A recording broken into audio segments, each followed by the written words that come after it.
किसी भी कब्जा की हुई जमीन पर, किसी भी छीनी हुई जगह पर बलपूर्वक अगर वहां पर कब्जा किया गया है तो हमारे इस्लाम में वहां पर नमाज पढ़ना हराम है। इसीलिए अगर ये बात साबित होती है तो हमारा मुस्लिम समाज, हमारे धर्मगुरु, हमारे उलमा उस जमीन को हिंदू पक्ष को वापस कर दें।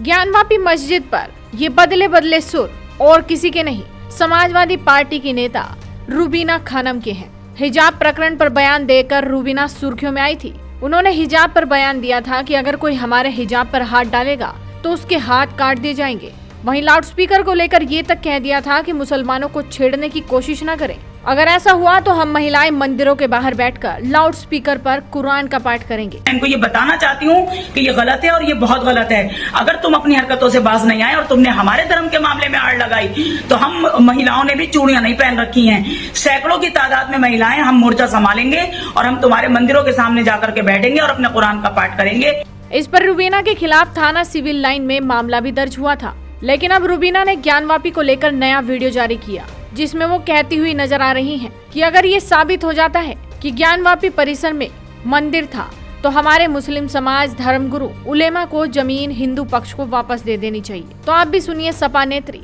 रूबीना खानम का ये नया बयान। आजकल जो ये ज्ञानवापी मस्जिद का जो ये मसला चल रहा है, जो ये मामला बहुत ही ज्यादा चारों तरफ फैला है इस टाइम की, ज्ञानवापी जो मस्जिद है वो मस्जिद नहीं है, वहाँ पर मंदिर था प्राचीन काल में। तो इस मामले में मेरा ये कहना है और मैं ये मानती हूँ इस मामले में कि हिंदू पक्ष जो ये दावा कर रहा है कि ज्ञानवापी जो मस्जिद है प्राचीन काल में यहाँ पर मंदिर था और किसी शासक ने बलपूर्वक इस मंदिर को तोड़कर यहाँ पर मस्जिद बनाई थी। तो मैं यहाँ पर ये कहना चाहती हूँ अपने धर्म गुरुओं से कि हमारे धर्म गुरुओं को इस बात को समझना चाहिए और हमारे उलमाओं को भी इस बात को समझना चाहिए कि वाकई अगर ये बात साबित हो जाती है कि प्राचीन काल में वहाँ पर मंदिर था और किसी हमारे शासक ने बलपूर्वक उस मंदिर को तोड़कर वहाँ पर मस्जिद बनाई थी, तो ये बात तो हमारे मुस्लिम समाज को, हमारे उलमाओं को, हमारे धर्म गुरुओं को समझना चाहिए कि किसी भी कब्जा की हुई ज़मीन पर, किसी भी छीनी हुई जगह पर बलपूर्वक अगर वहाँ पर कब्जा किया गया है तो हमारे इस्लाम में वहाँ पर नमाज पढ़ना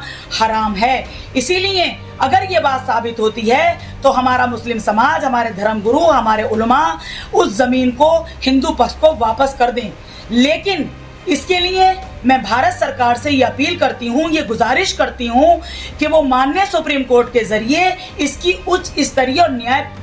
न्याय के तरीके से इसकी जांच कराएं और अगर ये दावा सही निकलता है तो ये जमीन हिंदू पक्ष को जानी चाहिए और अगर ये दावा गलत निकलता है तो फिर हिंदू पक्ष को ये दावा अपना छोड़ना होगा शांतिपूर्वक तरीके से और ये जमीन मुसलमानों को मस्जिद के लिए वापस मस्जिद ही रहने देनी चाहिए उन्हें और उन्हें इसके लिए कोई हंगामा नहीं कर। तो सुना आपने, रूबीना खानम ने भारत सरकार से मांग की है कि इसकी सुप्रीम कोर्ट के जरिए उच्च स्तरीय तरीके से जांच कराई जाए और अगर ये दावा सही निकलता है तो जमीन हिंदू पक्ष को जानी चाहिए और अगर दावा गलत निकलता है तो फिर हिंदू पक्ष को शांतिपूर्ण तरीके से दावा छोड़ना होगा और ये जमीन मुसलमानों को मस्जिद के लिए वापस देनी होगी। फिलहाल देखना होगा ज्ञानवापी मस्जिद पर आगे क्या कुछ निकलकर सामने आता है। तो आप भी अपनी नजरें बनाए रखिए, साथ ही इस वीडियो को शेयर कीजिए और जुड़े रहिए हेडलाइंस इंडिया के साथ।